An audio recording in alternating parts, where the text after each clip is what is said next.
Today, we're going to put your skills to the test and complete a full IELTS speaking and writing mock test. For every question or task today, you'll have a chance to have a go.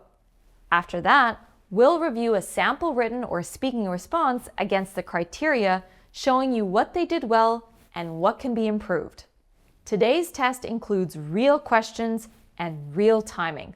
Trust me, it's a real IELTS speaking and writing mock test, and by watching this video all the way through, you'll be that one step closer to test success. Before we start today's mock test, I recommend you download the free speaking and writing mock test booklet. This booklet contains every question in today's class with space for you to write your response and notes. Also included are additional task cards and writing prompts for extra practice after this video. Just click the link in the description or comments to download. So, are you ready to tackle a full speaking and writing mock test? Well, of course you are. So let's begin. Let's quickly refresh ourselves with an overview of the speaking section. The speaking section is a face-to-face conversation with an examiner. On test day, this section could take up to 15 minutes, with each part taking 4 to 5 minutes to complete. There are 3 parts. Part 1 is the introduction and interview. Here you could talk about yourself, your hobbies, your work, and so on. Part 2 is known as the long turn. Here, you'll be given a topic on a task card. You'll have 1 minute to prepare and then speak on this topic for up to 2 minutes. Finally, there is part 3, the discussion. In this part, you'll be asked questions related to the part 2 topic and a few more additional abstract questions. I will now briefly explain the scoring for the speaking section. For a more detailed breakdown of the IELTS speaking criteria, check out e2language.com and sign up for one of our test prep packages. So here is the IELTS speaking criteria. As you can see, there are 4 areas you will be scored on. First is fluency and coherence. This area is about how smoothly you speak and how well your ideas connect. So, to score high in this area, you'll need to be able to keep talking without long pauses, your ideas will need to be organized and easy to follow, and you'll have to have a natural pace when speaking. Next is lexical resource. This area focuses on your range, accuracy, and flexibility of vocabulary. To score high, you'll need to use topic-specific words where appropriate, and you'll need to paraphrase instead of repeating the same words. Very minor vocabulary mistakes are okay, but only if your meaning is clear. The third area is grammatical range and accuracy. This area is scored on your sentence variety and control. To score high, you'll need to use simple and complex sentences, and you'll need to show control of tenses and clauses. If you struggle in this area, be sure to brush up on your English grammar skills. Grammar practice and weekly live classes are available in all of our test prep packages to help you boost your grammatical range and accuracy score. The final area is pronunciation. Here you're scored on how easy you are to understand. To score high in this area, you'll need to use word stress appropriately and sound natural. I highly recommend that you become familiar with the speaking criteria. By knowing exactly how the examiners score the IELTS speaking section, you'll be able to identify what skills you are already on top of and what skills you need to improve. Before we begin the test, here are some quick IELTS speaking tips that you need to know. Tip 1. Never answer just yes or no. Answer the question, then extend. Tip 2. Don't memorize answers. Memorized answers sound unnatural and will cost you marks. And tip 3, if you make a mistake, don't dwell on it. Keep going. Correcting yourself too much wastes time and breaks fluency. So in today's mock test, I'll be playing the role of the examiner and will be asking you the questions. In part 1, you'll have 20 seconds to answer the questions. In part 2, you'll have 1 minute to prepare, then 2 minutes to speak. Finally, in part 3, you'll have 40 seconds to answer each question. Okay, got it? Because now it's test time. If you want, you can download the free speaking and writing mock test booklet and work along with the task. There is a space under each question for you to write notes. click the link in the description or comments to download. IELTS Speaking Part 1. If you feel like you aren't quite ready to attempt this mock test just yet and want to skip straight to the sample responses from a real IELTS test taker, go to this time in the video. Okay, are you ready? First question, here we go. Now in this first part, I'd like to ask you some questions about where you live. Do you live in a small town or big city?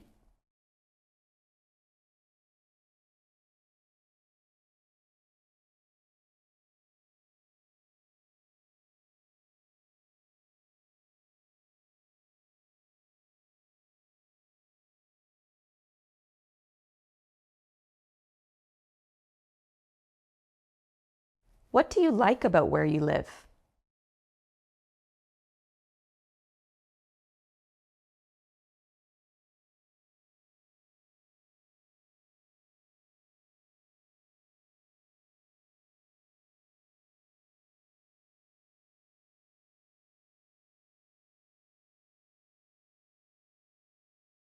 Is there anything you don't like about where you live?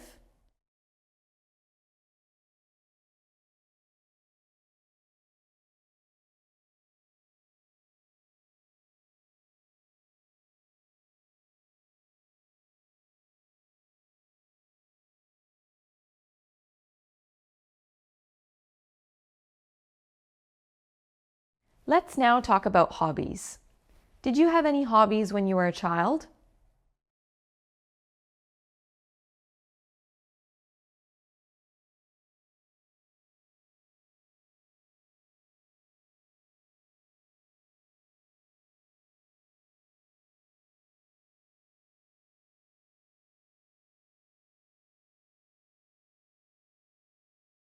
Do you have the same hobbies now?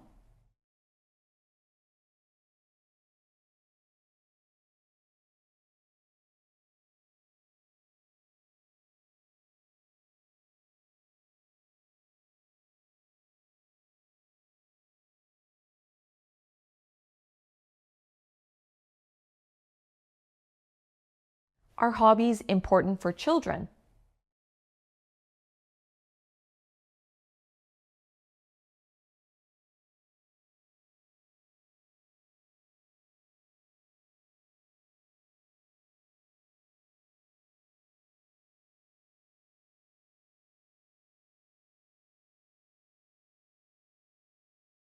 Is it better to do a hobby alone or with others?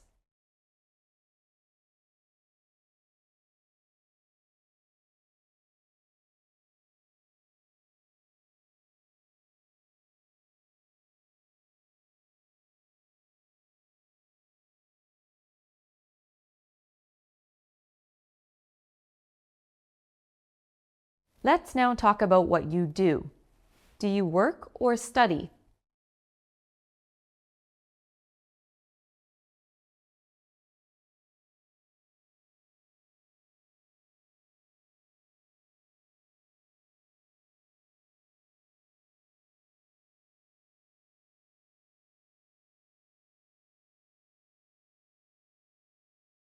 Do you enjoy studying alone or in a group?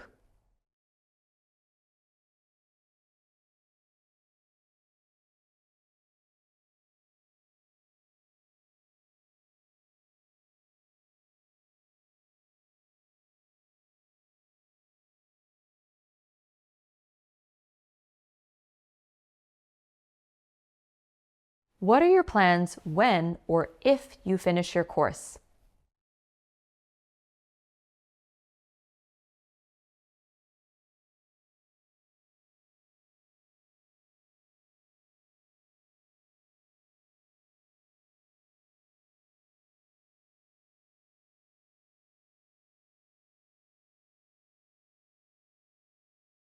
Okay, that was part 1.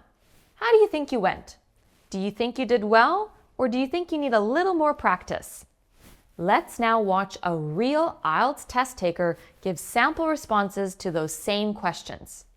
After we watch the sample response, I'll tell you what the student did well and how they could improve. Now in this first part, I'd like to ask you some questions about where you live. Do you live in a small town or big city? Well, I grew up in a small town in the mountains of Colombia. It's actually in the Andes, but the place where I grew up is a tiny one. I moved to Melbourne 5 years ago, which is a huge in comparison. It was a pretty big change, but I'm getting used to the city life now. Okay, not bad at all. The test taker is off to a good start. In his response, he provided a clear and coherent response detailing both his background and current situation.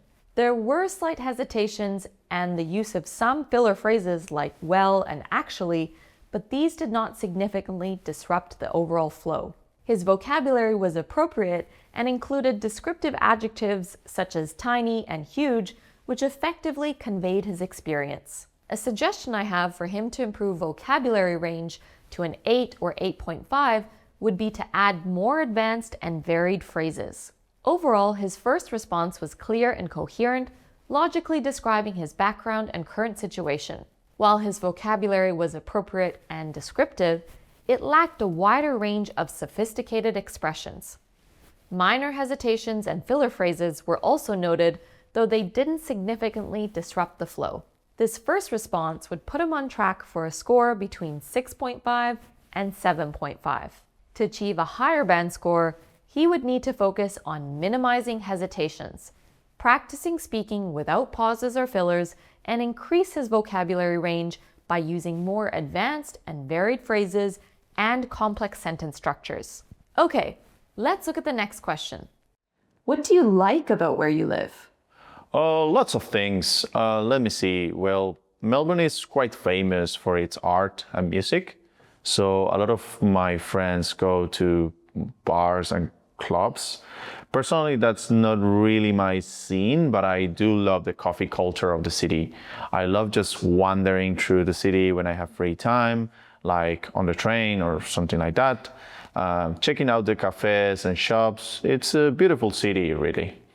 Okay, so on the second response, the test taker maintained a good flow, effectively sharing personal likes about his location. Although there was a brief pause while the test taker gathered his thoughts, it did not significantly disrupt the overall coherence of the response. His vocabulary was also appropriate for the context. He used phrases like coffee culture and wandering through the city, which are descriptive and engaging, illustrating personal preferences well. To improve his vocabulary range to an 8 to 8.5, he should use more advanced terms and collocations. For example, collocations like vibrant atmosphere, artistic scene, or cultural diversity. Overall, his response demonstrated good fluency and a clear, coherent structure when describing his likes about the location, with a brief pause not hindering comprehension. Vocabulary was appropriate and descriptive. Currently, he's still on track to score between a 6.5 and 7.5. Let's look at his next response. Is there anything you don't like about where you live? Mostly, I'm really happy, but I have to say, as an international student especially, it's really hard to get by financially. The cost of living in Australia is high, insanely high, when you're not working full time. So I suppose that's the main thing that makes the experience challenging. Hopefully, once I'm working full time, that will alleviate the pressure a bit. But yeah, right now it's tough. So here he clearly articulated a specific challenge related to the cost of living while maintaining coherence in his response. His relevant examples support his points effectively. Again, minor hesitations occur, but do not disrupt overall fluency, allowing the examiner to easily understand his perspectives. To improve his vocabulary range to an 8.5 or above, he would need more advanced vocabulary and phrases. For example, instead of saying, "It's really hard to get by financially," he could say, "Managing expenses can be a daunting challenge for an international student." Overall, his response effectively and coherently articulated the challenge of the cost of living, supported by relevant examples, and he was easily understood. Vocabulary was also appropriate. Here, he would have scored a little higher with a score between 7 and 8. Let's now watch his response to the next question. Let's now talk about hobbies. Did you have any hobbies when you were a child? Oh yeah, of course. I had lots of things that I loved doing as a child. I used to swim every week in a training squad, and I was also really into drawing and painting. At what point, my mom enrolled me into piano classes for a while, but that didn't stick. I'm not very gifted in that area. But I feel like I was always busy, always doing something useful in my free time, not like kids today, just sitting in front of the TV or tablet all day. So for this response, his fluency and coherence was generally coherent, and he successfully illustrated his past hobbies. The activities were well described, making the answer engaging and relatable. However, the presence of filler words such as and OIC slightly detracted from his fluency and confidence. This time, he also made a grammar error. He used the phrase enrolled me into, and that is incorrect. The appropriate preposition to use with enroll is in, rather than into. Enroll typically means to register for a course or activity, and in is the correct preposition in this context. Overall, his response was clear and coherent, again logically describing his background and current situation. While vocabulary was appropriate and descriptive, it lacked a wider range of sophisticated expressions. His score is currently around 6.5 to 7.5. Let's now watch his response to the next question. Do you have the same hobbies now? Not really. I'm guilty of just working or studying without making time for meaningful passions or hobbies. But I do still like to go swimming from time to time. And funnily enough, I just enrolled in a short course at the school near me to learn some life drawing. I can't wait to get back into that creative sphere. For this response, he effectively contrasted his past and present hobbies, showing good reasoning. There was minor hesitation, which is okay, but by reducing the use of fillers, he would improve fluency. Also, his vocabulary was effective, however, it could be more advanced. To improve his vocabulary range to an 8 or 8.5, he could have made these two improvements.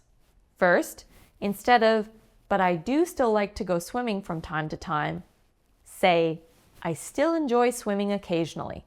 And secondly, instead of saying, making time for meaningful passions or hobbies, say, engaging in meaningful activities.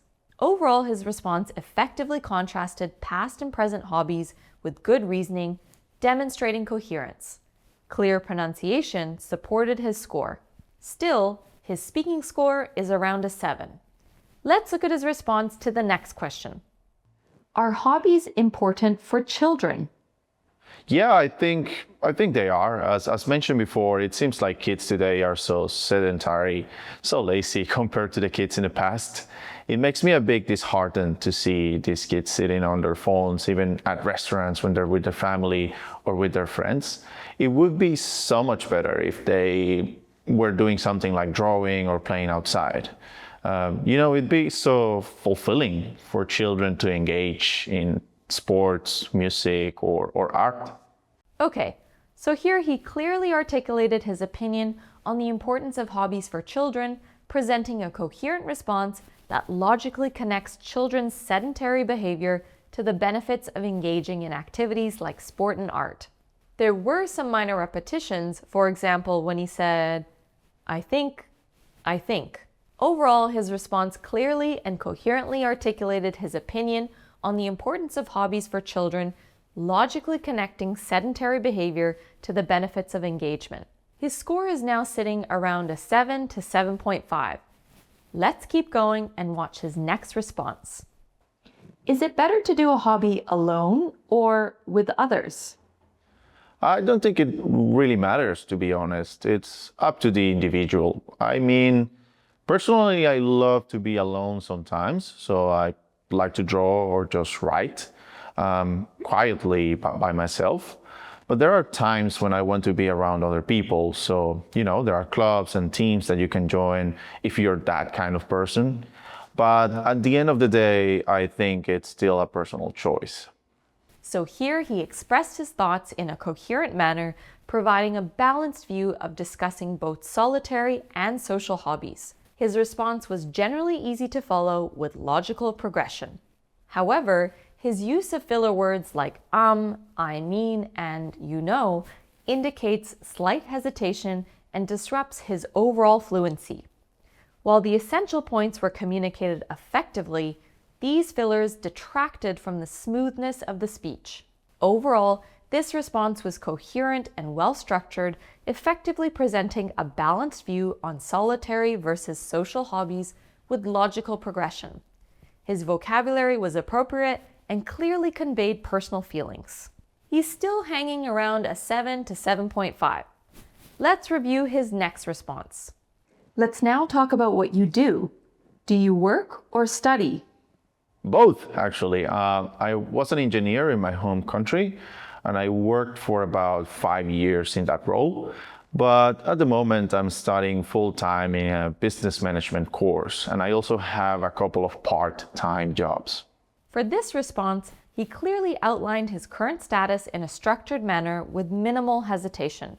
Overall, his response clearly outlined his current status, demonstrating solid fluency and coherence. Vocabulary was appropriate.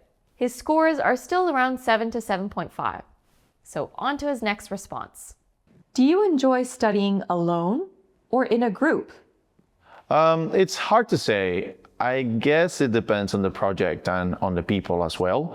I'm quite an independent worker usually, so I'd rather tackle tasks alone or on my own. But, most courses these days, they involve a lot of group work. And I guess it's good practice for the workforce to collaborate with others and establish working relationships. But given a choice, I'd prefer to do my coursework alone. For this response, he expressed his thoughts coherently, providing a clear answer that discusses personal preferences while also acknowledging different contexts such as project types and people involved. There were minor hesitations, particularly with filler words like and you know, but they did not significantly disrupt fluency. Again, there were some small grammar errors. The phrase on my own was redundant when used with tackle tasks alone. Since alone already conveys the meaning of doing something without others, he could have removed on my own for conciseness and simply say, I'd rather tackle tasks alone. Overall, his response was coherent, providing a clear answer about study preferences while acknowledging different contexts.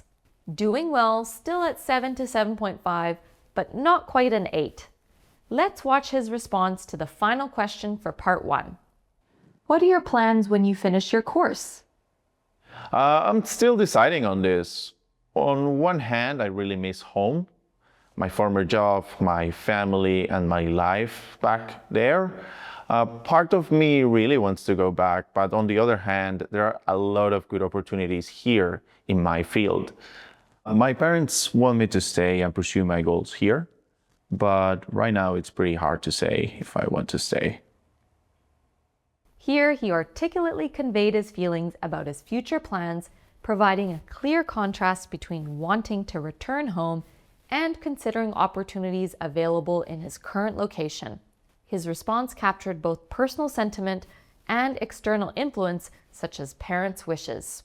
Again, minor hesitations and repetitions such as and but yeah could interfere with fluidity and might suggest uncertainty. However, his main ideas were coherent and the overall message was understood.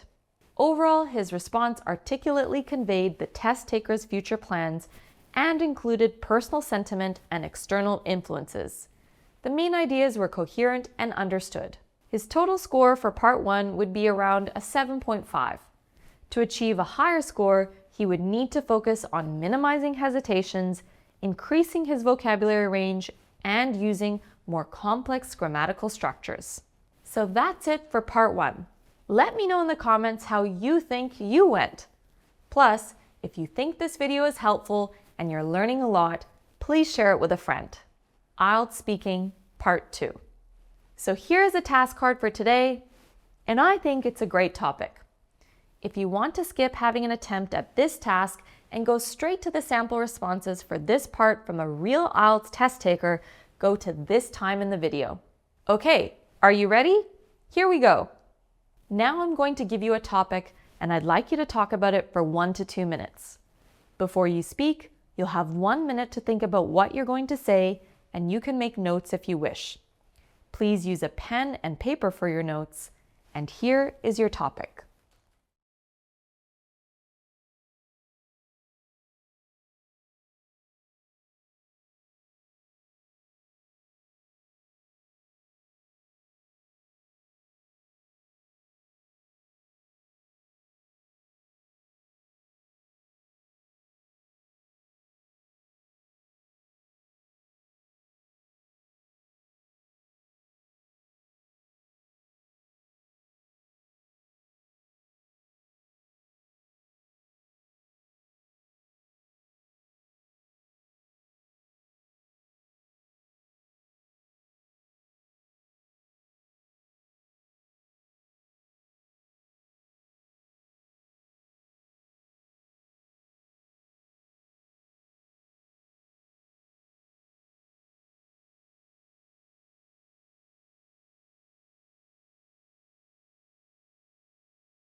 Okay, remember you have 1 to 2 minutes for this, so don't worry if I stop you.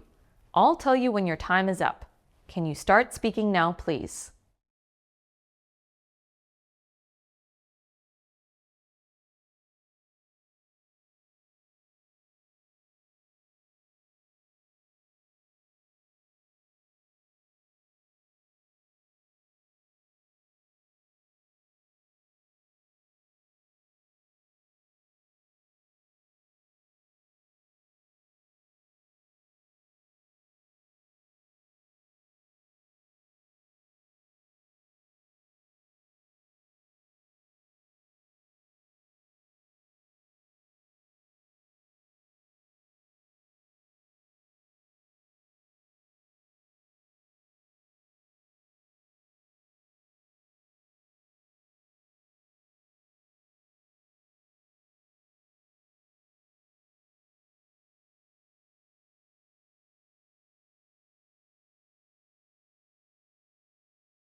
Thank you.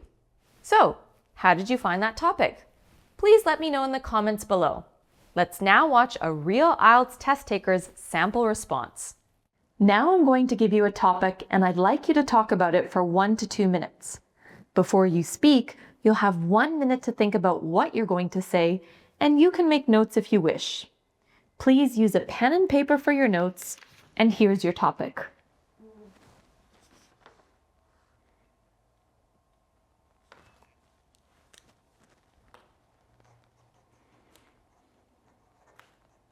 Okay, remember you have 1 to 2 minutes for this, so don't worry if I stop you. I'll tell you when your time is up. Can you start speaking now, please? All right, so I'm going to talk about the city that I like to visit, and I should start by saying that I love to travel. I've been to lots of cities throughout my life, such as Hong Kong and Singapore, and of course here in Australia, I've been to Sydney, Adelaide, and Melbourne. I've almost gone around the entirety of Australia, but travel always makes me nostalgic and brings me back to the place that I really love, which is my hometown. It's Santiago de Cali in Colombia.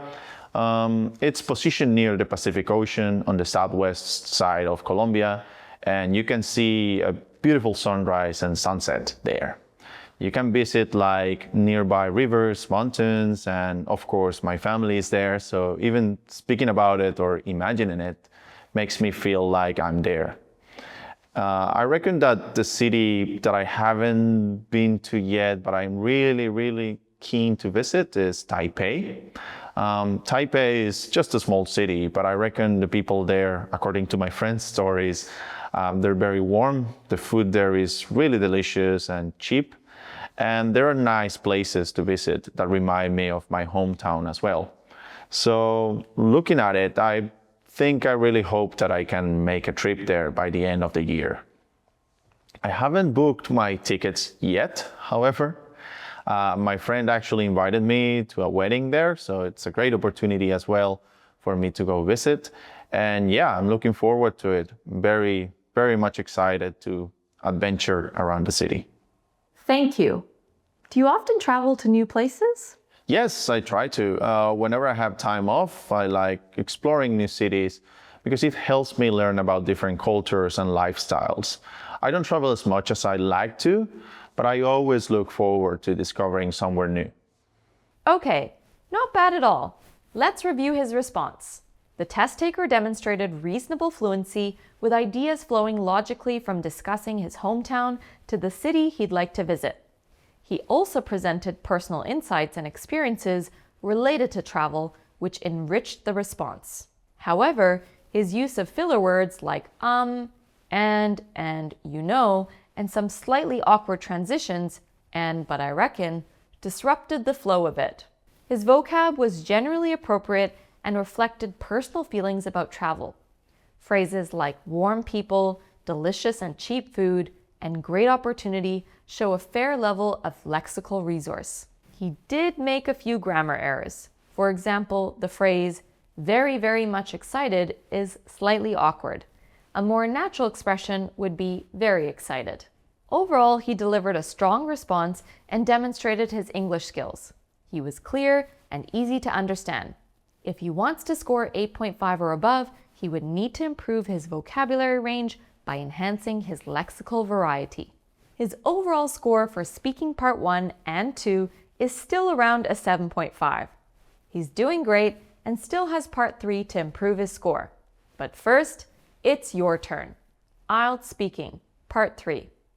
Again, if you feel like you aren't quite ready to attempt this mock test just yet, you can skip straight to a real IELTS test taker's sample response by going to this time in the video. Okay, part 3. Are you ready? Here we go. Let's talk about skills and abilities. What skills and abilities do people most want to learn today?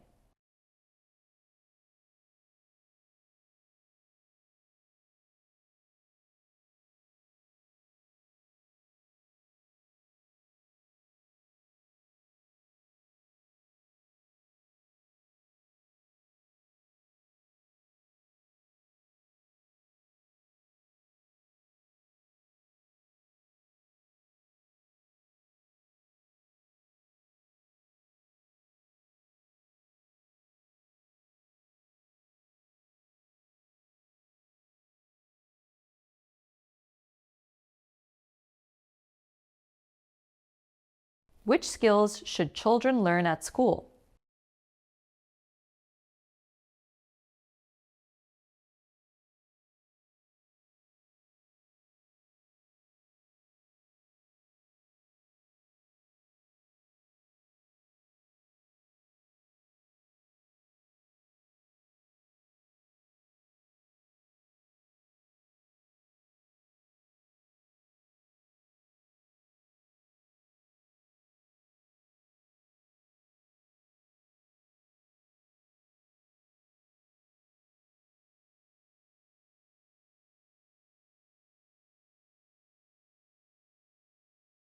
Are there any skills they should learn at home?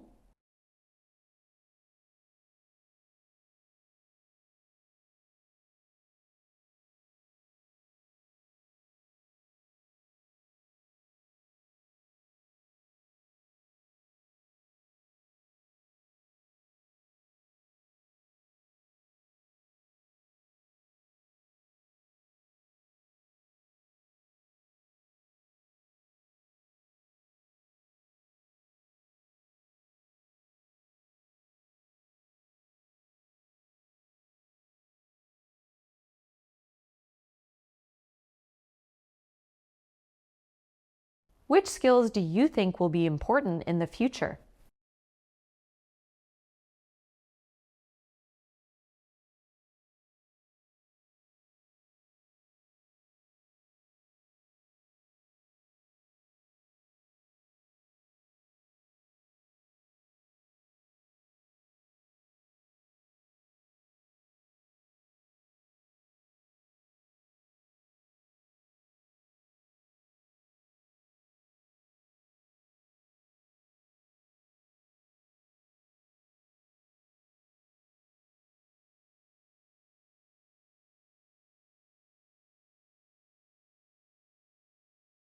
Let's talk about advertising.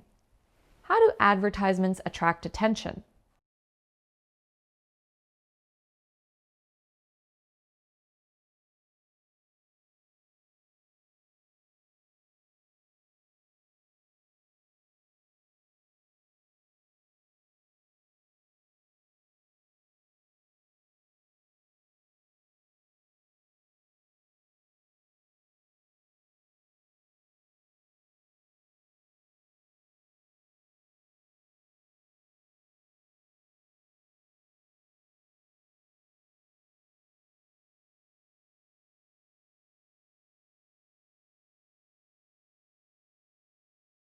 Do young and old people have different attitudes towards advertisements?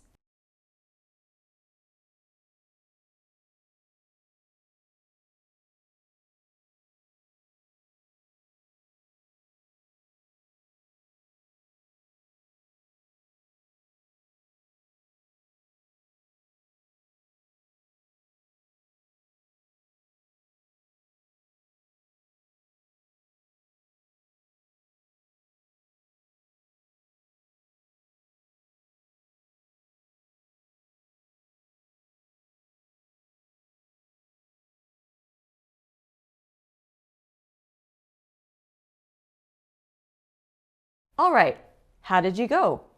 Let us know in the comments how you found those Part 3 questions. Let's now watch and review the test taker's sample response. Let's talk about skills and abilities. What skills and abilities do people most want to learn today? That's a tough one.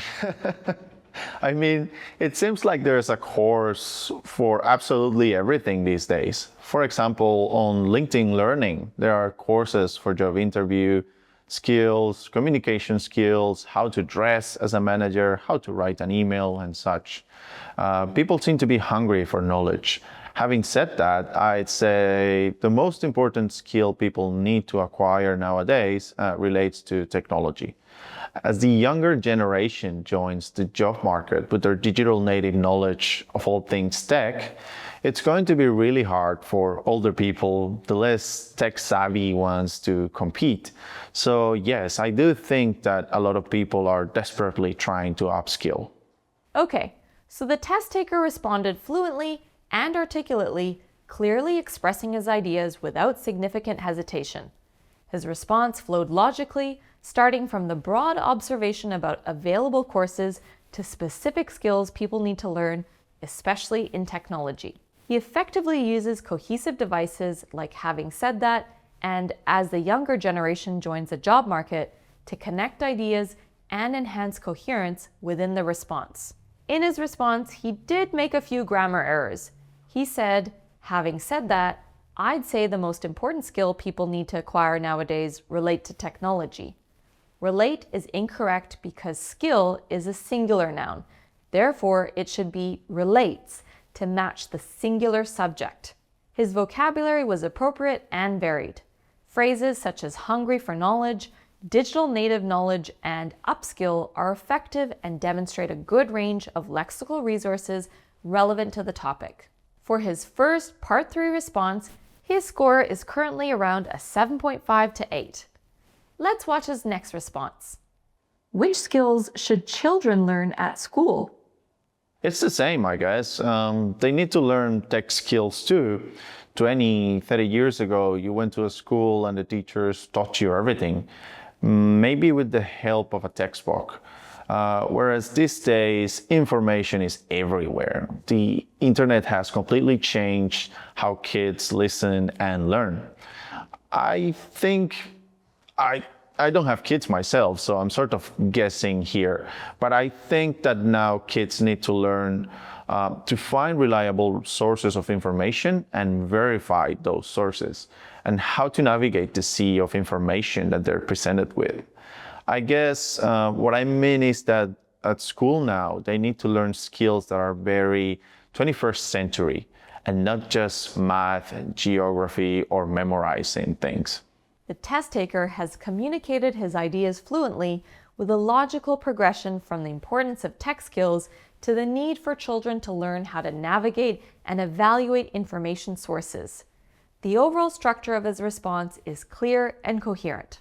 Again, there were minor hesitations and fillers such as and I guess, which indicate a slight lack of confidence, but do not significantly detract from fluency. He maintains a steady flow of ideas, making it easy for the listener to follow. To score a little higher, he could expand on his ideas by providing more specific examples or elaborating on the skills discussed, which could add depth to the response. For instance, he could explain why digital literacy is important for future careers or how it impacts critical thinking. His vocabulary was appropriate and included relevant phrases such as tech skills, verify those sources, and sea of information, showing a good level of lexical resource. After his second Part 3 response, his overall score is at a 7.5. Let's move on to his next response. Are there any skills they should learn at home? Absolutely. I mean, education begins at home. Of course, school plays a major role, but the family, the parents, they are the ones who instill values and a basic understanding of what is acceptable and what is not in society. On a simpler level too, at home, children can learn basic life skills like how to cook or how to manage money. They might get an allowance or earn money from their chores, for example. Learning how to organize your clothes and keeping your room tidy, these are pretty important for when kids move out of home. The test taker has again demonstrated good fluency, articulating his points clearly and logically. He presents his ideas in an organized manner, articulating the importance of education at home and providing specific examples of skills children should learn. Again, he made a few grammar errors, but overall his vocabulary was appropriate, with terms like instill values, basic life skills, and manage money, indicating a solid grasp of relevant language. The use of phrases provided clarity and specificity to the points being made. The test taker's score is still at a 7.5. On to the next response. Which skills do you think will be important in the future? Oh gosh, who knows? I feel like I'm repeating myself but clearly computer skills are going to be and become increasingly important. Let me see, if I think about the workplace, we're always going to need people who are skilled at leading, skilled at communicating. These might be considered soft skills, but I guess they are critical when it comes to cohesion in a company. The good thing is that I think access to education, the ability of people to upskill, to learn more, to enhance their skill set, it's easier than ever now. Due to technology, of course. A lot of online education is free. Whatever challenges lie ahead, there's a way to face them. For this response, the test taker has presented his ideas fluently and articulated his thoughts clearly. His response has a logical progression, moving from discussing the importance of computer skills to the necessity of soft skills, and then onto the accessibility of education. His vocabulary was appropriate and demonstrated a good range. Phrases such as skilled at leading, soft skills, and access to education reflect a solid command of relevant language associated with skills. His score remains at a 7.5. Let's watch his next response. Let's talk about advertising. How do advertisements attract attention? They do in so many ways. Advertising is ubiquitous now. It's pretty much everywhere. Every time we look at our phone, in our letterbox, or our email inbox, or the window of a train, there's some kind of ad. What I think is different now, though, in comparison to 5 or 10 years ago, is that advertisements are much more tailored to your interests. So everyone is actually targeted now. So what pops on my Instagram feed is very different to what my friend will see. Marketers are collecting all this data on us and getting much smarter at how they approach us. It's kind of cool, but also kind of scary. The test taker has again demonstrated good fluency throughout his response, articulating his thoughts clearly, and this time without significant hesitations. His ideas are logically organized, moving from the omnipresence of advertising to how it is tailored to individual interests. The vocabulary he used is appropriate and demonstrates a good range. His use of phrases such as advertising is ubiquitous, targeted, collecting data, and market smarter reflect a solid command of relevant language and concepts associated with advertising. The response benefits from informal expressions like kind of cool, but kind of scary too, which make it relatable, although slightly less formal. To improve to 8 or 8.5, he'll need to use more advanced expressions to enhance his lexical range score. For example, instead of saying much more tailored to our interests, he could have said more intricately customized to align with our preferences. His score remains around a 7.5, possibly an 8. Let's now watch his final response for part 3. Do young and old people have different attitudes towards advertisements? I'm not sure about that. Let me think. Different attitudes, maybe to some extent. I mean, basically everyone dislikes ads, right? Nobody likes when their TV show is interrupted by an ad, for instance. I feel like young people have much lower tolerance for that kind of thing. I mean, most young people would watch their TV online now or on Netflix. They can't stand the ads constantly disrupting their viewing. Older people, though, those who grew up with regular TV, are much more likely to put up with it. And are they more likely to be persuaded by those marketing messages? I'm not sure about that. I think the level of gullibility isn't necessarily an age thing. Thank you. That's the end of the speaking test. The test taker has demonstrated reasonable fluency and coherence throughout his response. He has clearly expressed his thoughts and provided a logical progression of ideas regarding the attitudes of young and older people towards advertisements. Minor pauses and phrases like, "I'm not sure about that," indicate some hesitation, but these do not significantly disrupt his flow of the response, and the ideas are connected well. The sentence, "I think the level of gullibility isn't necessarily an age thing," offers a nuanced perspective on the relationship between gullibility and age, encouraging discussion and reflecting the test taker's engagement in critical thought. Our test taker has done a great job and will walk away with an overall score in the speaking section of 7.5 to 8. If you're wanting an indicative speaking band score and personalized feedback to improve your IELTS speaking, E2's premium packages include live speaking assessments with our expert teachers mimicking the real test. And that's it for the speaking test. You're halfway there for today's mock test. Next up is the writing section. Let's quickly refresh ourselves with an overview of the writing section.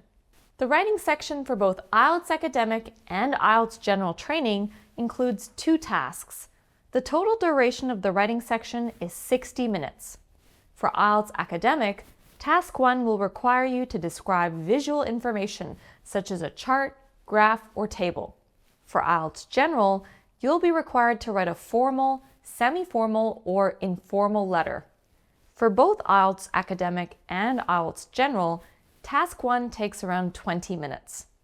Task 2 is the same for both tests. You'll need to write an essay responding to an argument, problem, or opinion. Task 2 takes around 40 minutes to complete. I'll now briefly explain the scoring for the writing section. For a more detailed breakdown of the IELTS writing criteria, please check out e2language.com and sign up for one of our test prep packages. So here's the IELTS writing criteria and the 4 areas you'll be scored on.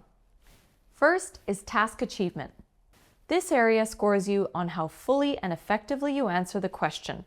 So to score high in this area, you'll need to address all parts of the question, provide supporting ideas, reasons, and examples, and clearly present a position or opinion, particularly in Part 2. Next is coherence and cohesion. This area scores you on how logically your ideas are organized and connected. To achieve a high score in this area in Writing Task 2, your essay needs structure, an introduction, body paragraphs, and conclusion. You also need to use linking words and phrases naturally, and your writing needs to be easy to follow. The third area you're scored in is lexical resource. Here you're scored on your range and accuracy of vocabulary. To score high, you need to use topic-specific words and be able to paraphrase the question instead of copying it. Finally, the last area is grammatical range and accuracy. Here, you're scored on your control of grammar and sentence structures. To score high, you'll need to use a mix of simple and complex sentences and display a detailed knowledge of word variety, including tenses, verb forms, articles, prepositions, conjunctions, etc. Just like in the speaking section, I highly recommend that you become familiar with the writing criteria. By knowing exactly how the examiners score the IELTS writing section, you'll know what skills you already have and what skills you need to improve. Before we begin the test, here are some quick IELTS writing tips that you need to know. Tip 1. Plan before you write. Make sure to spend 2 to 3 minutes planning your structure and main ideas. Clear planning leads to better coherence, stronger examples, and fewer grammar mistakes. Tip 2. Avoid memorized templates. Examiners recognize them instantly and they limit your score. Tip 3. Save time to check your work. 2 minutes of checking your writing can fix grammar, articles, and verb errors. Okay, got it? Great! If you want, you can download the free speaking and writing mock test booklet and write your notes or responses in the space provided. To download, click the link in the description or comments. IELTS Writing, Task 1. Now, if you're taking IELTS General, be sure to skip to this time to go to the correct task. IELTS Academic, Writing Task 1. So here is today's task. The instruction says, write a response addressing the following prompt. The bar charts below show precipitation in hot desert climate grasslands in 1980 and 2000. Summarize the information by selecting and reporting the main features and make comparisons where relevant. You should write at least 150 words. You should spend about 20 minutes on this task. And below the instructions, you can see the 2 bar charts. Okay, so that's the task. You now have 20 minutes to prepare and write your response. If you want to skip having a go at the task yourself, go to this time on the screen to watch a breakdown of a sample response. Remember, you can write your response in the free speaking and writing mock test booklet. Okay, are you ready? Start now.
Okay, time is up.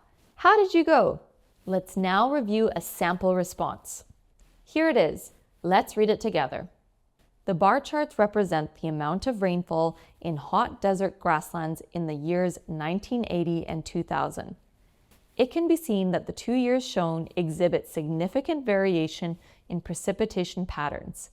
The first half of 1980 showed a rising and falling trend, whereas the first 6 months of 2000 showed a decreasing and increasing trend. Overall, 1980 saw a larger portion of rainfall than 2000, with both years experiencing a general increase in rainfall at the end of the year, though in December 2000, this dropped again. In 1980, the highest precipitation recorded was over 300 millimeters, while the lowest was 160 millimeters. Comparatively, in 2000, the most rainfall recorded was 53 millimeters, while least was 47 millimeters. One of the most noticeable differences between the 2 years is that the wettest months in 1980, March and April, were the driest months in 2000. In 1980, those months saw over 300 millimeters of rain, where in 2000, they experienced only 47 millimeters. In 1980, the driest months were July and August, with only around 160 millimeters. In 2000, these same months, along with November, experienced the largest amount of rain at 53 millimeters. Although October and November saw an increase in rainfall in 2000, it dropped in December by 4 millimeters, while in 1980, the trend remained stable. What did you think of that response? Let's go through what was done well and what could be improved. What was done well? Structure and overview. The response follows the expected Task 1 structure, beginning with a clear paraphrase of the prompt and providing an overview of the main difference, overall precipitation amount and general patterns, in the second paragraph. Data reporting. It correctly identifies and reports the maximum and minimum values for both years. For example, highest precipitation recorded was over 300 millimeters in 1980, and most rainfall recorded was 53 millimeters in 2000. Key comparisons. The response makes excellent relevant comparisons by linking the wettest and driest months across the 2 years. It highlights the striking contrast that the wettest months in 1980, March and April, were the driest in 2000, and conversely, the driest months in 1980, July, August, saw the highest rainfall in 2000. This is a crucial feature to report. Accuracy. The reported data figures are generally accurate using appropriate approximators. For example, over 300 millimeters, around 160 millimeters. What could be improved? Task achievement. A single sentence first paragraph is not ideal. It's often better to put the paraphrase and overview into one introductory paragraph. Coherence and cohesion. Firstly, sentence structures are repetitive, in 1980, in 2000. Secondly, there's overuse of while and whereas. And thirdly, the addition of conversely would add to logical reasoning and flow. Lexical resource. Firstly, there is a lack of sophisticated vocabulary such as is inversely proportional to. Secondly, there is an odd usage of portion. Finally, there is inappropriate formal abbreviation of although to though. Grammatical range and accuracy. Firstly, there was a missing article, the least. Secondly, this is better than it in the final sentence. And thirdly, a comma is needed after overall. Let's now give this response a score. Based on the criteria for IELTS Academic Task 1 for task achievement, it will score a 9. For coherence and cohesion, it scores an 8. For lexical resource, it scores an 8, and for grammatical range and accuracy, it also scores an 8. Its overall band score would be an 8. So that's it for IELTS Academic Task 1. Skip to this time in the video to move on to Task 2, IELTS General Writing Task 1. Here are the instructions for this task. It says, Write a letter addressing the following prompt. You live in an English-speaking country and you want to do some voluntary unpaid work in a developing country. Write a letter to a company called Cultural Expeditions, which organizes such trips. In your letter, indicate where you would like to volunteer and for how long. Explain why you want to do the voluntary work. State what your skills and experience are. You should write at least 150 words. You should spend about 20 minutes on this task. Okay, so that's the task. You now have 20 minutes to prepare and write your response. If you want to skip having a go at the task yourself, go to this time on the screen to watch a breakdown of a sample response. Remember, you can write your response in the free speaking and writing mock test booklet. Are you ready? Start now.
Okay, time is up.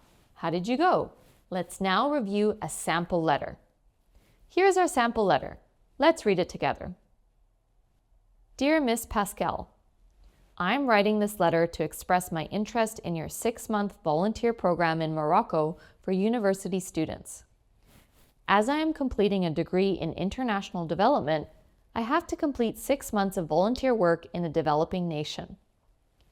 I am in my final year, and if I begin my volunteering in February 2026, I will be able to graduate by the end of 2026. Therefore, I would like to apply for the upcoming intake.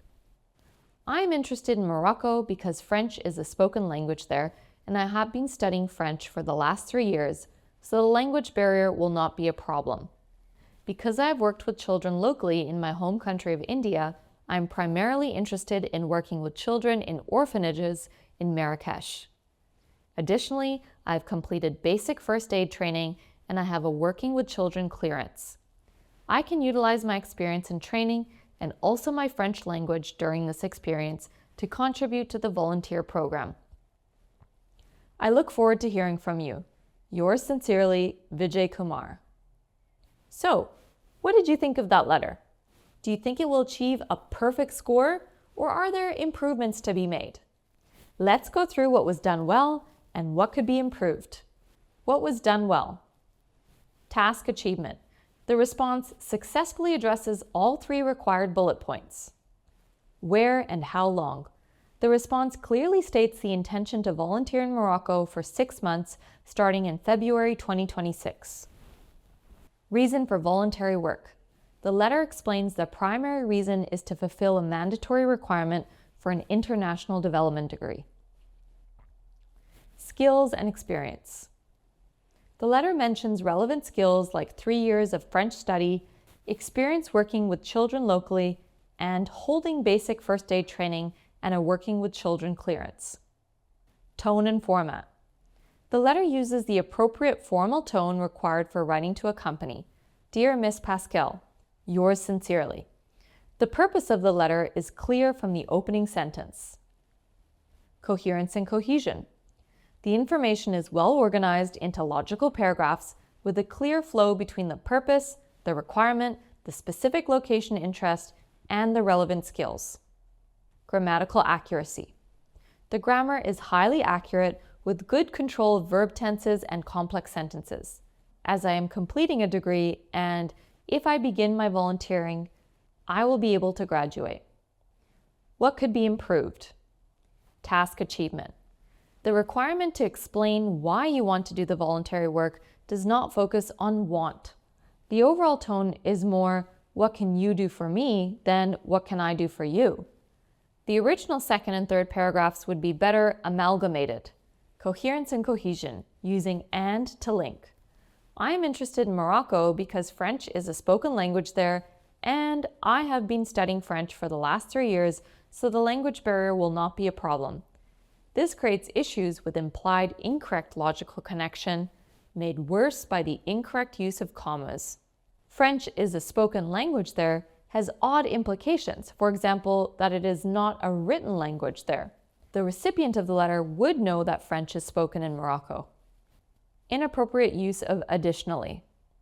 Because used with implied incorrect causation. Lexical resource. The vocabulary is limited. The vocabulary is at times odd in tone, more what can you do for me than what can I do for you. If the language barrier will not be a problem, why is it characterized as a barrier and specifically the language barrier? Marrakesh is the much more common English spelling. Developing nation is a forced variation in collocation that does not work well in the context. The use of this letter is not standard and is redundant. It's a working with children check, not a working with children clearance. Grammatical range and accuracy. There were misleading and unnecessary use of commas with fanboys conjunctions. There is confusing word order in the final sentence. A working with children check requires capital initial letters. Let's give this response a score. Based on the criteria for IELTS General Task 1, for task achievement, it scores a 7. For coherence and cohesion, it scores a 7. For lexical resource, it scores a 6. For grammatical range and accuracy, it scores an 8. Its overall band score for this task is a 7. So that's it for IELTS General Writing Task 1. Now we move on to our last task, Writing Task 2. IELTS Writing Task 2. Okay, here are the instructions. They say, write an essay addressing the following prompt. Increasing the price of petrol is the best way to solve growing traffic and pollution problems. To what extent do you agree or disagree? What other measures do you think might be effective? You should use your own ideas, knowledge, and experience and support your arguments with examples and relevant evidence. You should write at least 250 words. You should spend about 40 minutes on this task. So that's the last task for today. You now have 40 minutes to prepare and write your essay.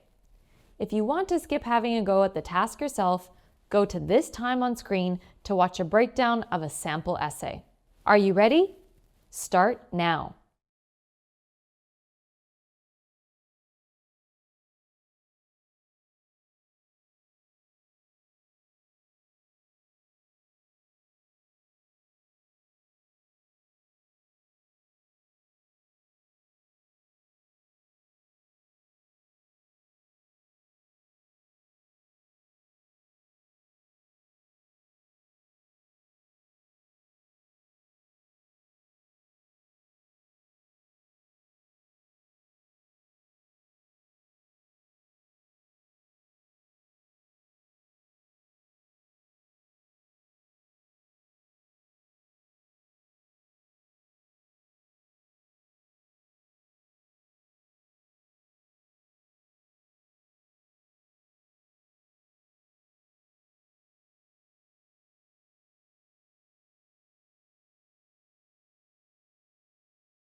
Okay, time is up.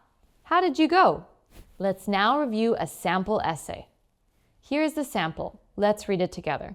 Traffic and pollution are a growing problem in most major cities around the world.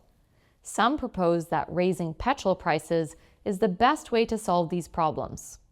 However, I disagree.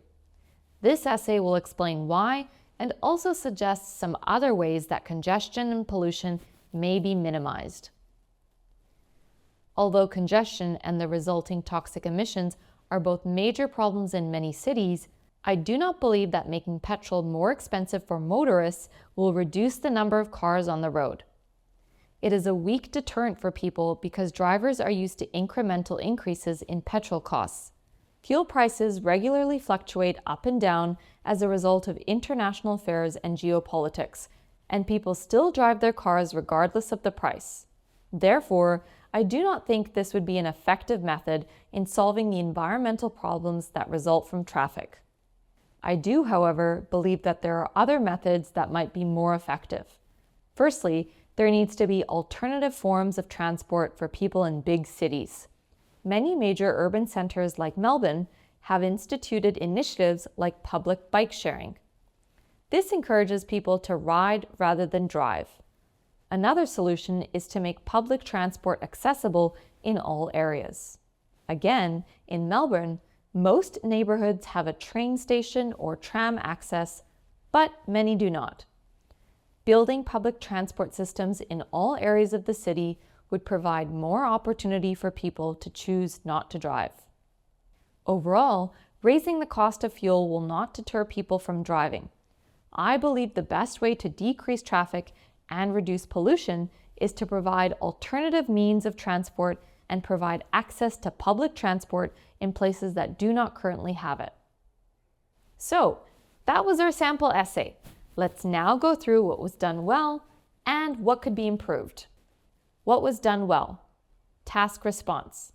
The essay clearly addresses both parts of the prompt. It takes a clear position of disagreement with raising petrol prices, and it provides other effective measures. The main idea, disagreement, is consistently maintained throughout. Structure and cohesion. The essay has a logical and easy-to-follow structure, including an introduction, 2 body paragraphs, and a conclusion. It uses effective linking phrases and signposting. Some propose that. However, I disagree. Although, firstly, another solution, overall. This ensures the ideas flow well. Grammatical accuracy. The grammar is generally accurate with good control over complex sentence structures. For example, although congestion and the resulting toxic emissions, errors are minimal and do not impede communication. What could be improved? Task achievement. There is only one argument against increasing fuel prices, and it is weak. There are 2 alternative solutions given, but they are very closely connected. The conclusion is short and repeats the narrow range of argument. Electric vehicles, congestion charges, working from home, etc. are not mentioned. Coherence and cohesion. There is unclear use of this in referring back to a previous sentence. There is also irrelevant and confusing use of again in Melbourne. Lexical resource. Firstly, there is a strange collocation of instituted and initiatives. Secondly, there is a redundant use of for people. Thirdly, there is poor use of like instead of such as twice in one sentence. Fourthly, there is a redundant repetition of provide. And finally, there needs to be a clear difference in vocabulary use between the idea of price fluctuation and the active raising of prices. Grammatical range and accuracy. Firstly, there is poor use of tenses in choosing between will, would, and present simple. And finally, there's a missing hyphen in the compound adjective bike sharing. Let's give this response a score. Based on the criteria for IELTS Academic Writing Task 2, for task achievement, it scores a 7. For coherence and cohesion, it scores a 7. For lexical resource, it scores a 7. And for grammatical range and accuracy, it scores a 7. Its overall band score would be a 7. Thank you. Congratulations! You've just completed a full speaking and writing mock test. If you think we should make another mock test video like this one, and next time on the reading and listening section, please let us know in the comments below. Head to e2language.com and sign up to an IELTS test prep package and get access to heaps of methods videos, practice tasks, writing and speaking assessments, and much more. And just before you go, I recommend you download our free speaking and writing mock test booklet and get access to the additional writing and speaking practice. Click the link in the description or comments. And that's it for today. Keep up the good work, and I know you'll get the score you need. See you next time!